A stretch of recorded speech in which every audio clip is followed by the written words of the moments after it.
Assalamualaikum warahmatullahi wabarakatuh. Jirra jirtu kabajamtoota fi hordoftoota Ummuu Khaalid.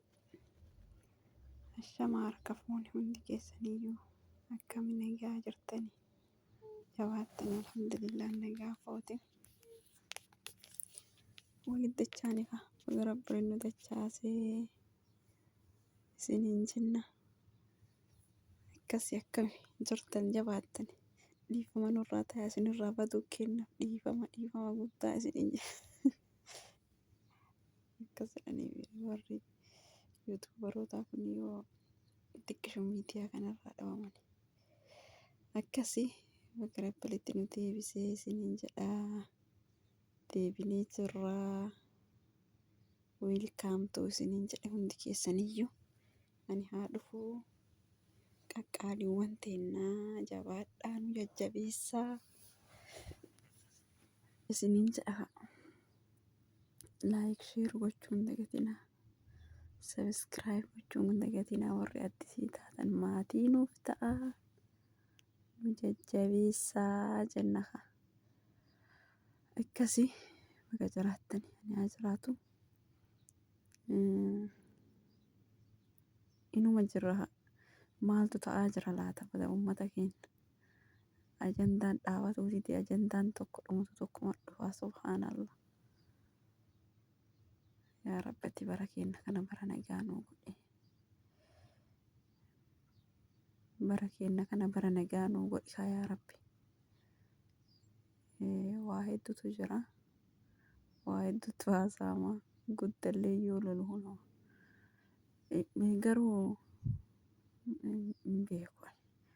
Wanni nu biratti saalaa isaan biratti saalaa miti laata. Hamzaan ija nama arrabsa beektanii. Warra biyyaa arrabsa. Warra biyyaa warra suuraa ka'ee zanaa jedhee miidiyaa kanarra oofu. Isaan arrabsaa jira. Birrii ijoollee shamaraa biyya arabaa jirtuunii. Akkatti zanaa jedhaa jirtanii ayfoona qabattanii maal taatanii jedhee baay'ee tokko lolaa ture. Garuu lola isaa san keessatti akka nama ijoollee shamaraatiif dhaabbatee ta'ee ijoollee shamaraa biyya arabaa jiru kanas arrabsallee jira. Ufii isaaniif dhaabbataa jirallee ufii isaan arrabsaa jirallee akkaataan isaan haa galuu dide isinii galee. Wallaahi dhasii caqasee lolu garuu inni lolu akka irraa wallaalee. Itti dhiisee jalaa bahee isiniin jedha. Rabbiin nu haa qajeelchu. Arrabni inni yoo isin nama arrabsu arraba hamaa wayiiti. Garuu gara keenyatti safuudha gara isaaniitti hin beeku gara harargee kanatti. Safuu ta'aaf safuun ta'u.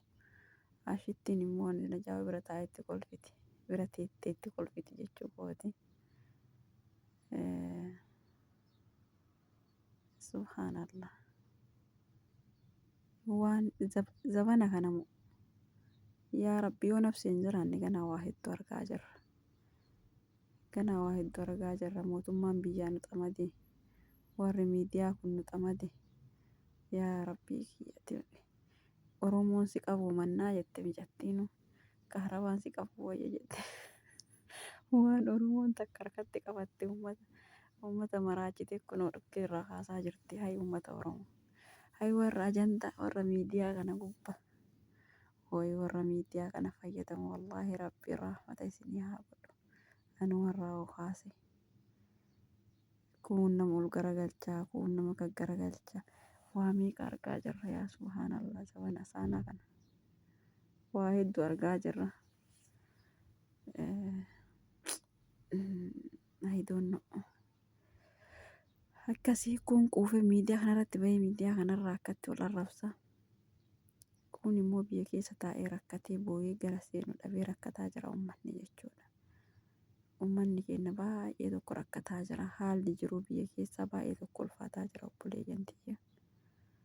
Duraan waan waldotti dhageenyu waan eessatti dhageenyu suni hundi deemee bakka mara wal gahe. Yaa Rabbii kiyya. Baay'ee tokko ulfaataadha. Rabbi nurraa haa kaasu. Yaa Rabbi mootummaa kana nurraa kaasi. Abiyyi waan inni nun godhin hin jiru bara. Waan inni nu godhe caalaa ta'e nu godhetu caala bara. Amma kunoo magaalaa bareedduu magaalaa zanafataa jette. Magaalaa jaafeetuu akkasitti fuudhee uummata Somaaleetii kenne inni luka takkatti dhaabaa ture. Uummata Somaaleetii kenne jedhanii kun uummanni akkatti hiriira bayaa jira. Yaa Rabbi ati nuu laaffisi. Ati nuu laaffisi uummata gara maraanuu jechuun itti yaadaniituma uummata kana miidhaa jiranii. Mee Somaalee maaltu achi fide? Maaltu magaalaa sanitti fidee fuudhanii magaalaa san kennaafinu? Uummanni amma akkatti socho'aa jiru kuni booda jechuun yoo isaan tasgabbaa'uu danda'an wayii qaamni seeraa dhaquu oola. Qaama seeraa maaltu jiraa miti kun yoo dhaqe immoo maaltu akka ta'u? Uummata kana dhiibbaa maalii akka irra geessan? Rakkoon maalii akka irra ga'u? Kana ilaalaa jiranii isaan garuu. Sila nafsiyaan namaa tuni maal isaanitti fakkaatti? Lafti immoo maashaallah lafa abbaa isaati bakka ga'e maraa hima qooda. Gaafa akkaanii ganaa deemee Finfinnee galcha inni 4 kiiloo galchuu fida uummata oofe.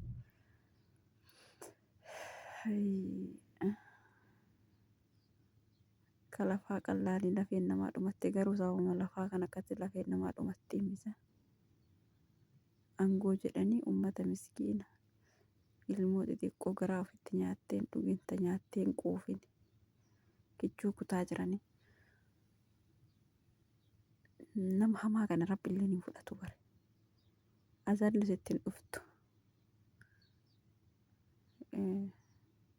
Nama miskiina fayyaalessa nama akkasiisan fudhatti.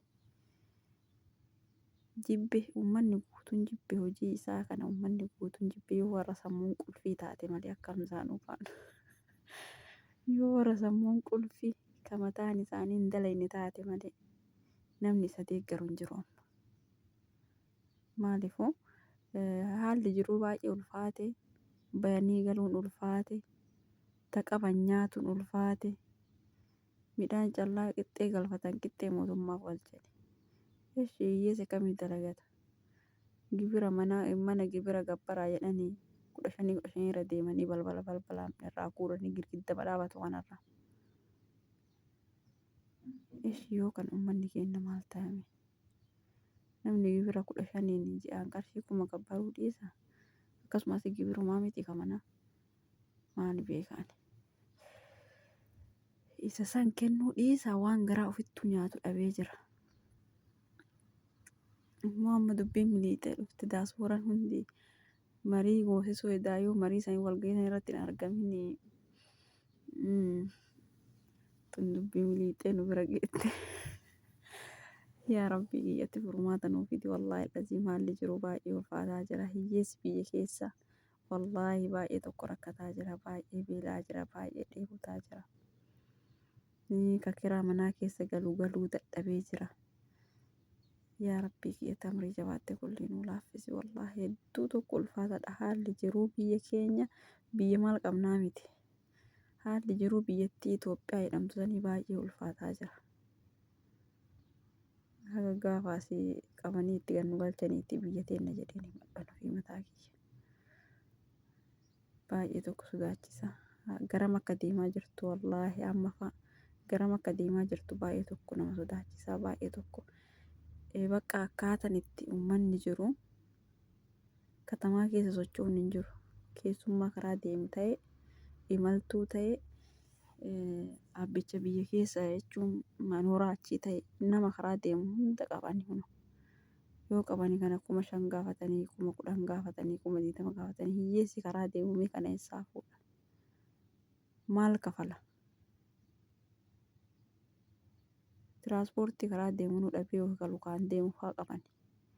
Eshi hiyyeessummaa yooma kana akkam ta'ame? Yaa Rabbi ati mootummaa zaalima kana nurraa kaasi. Yoo qajeelte qajeelchi yoo qajeelchuu baatte nurraa kaasi.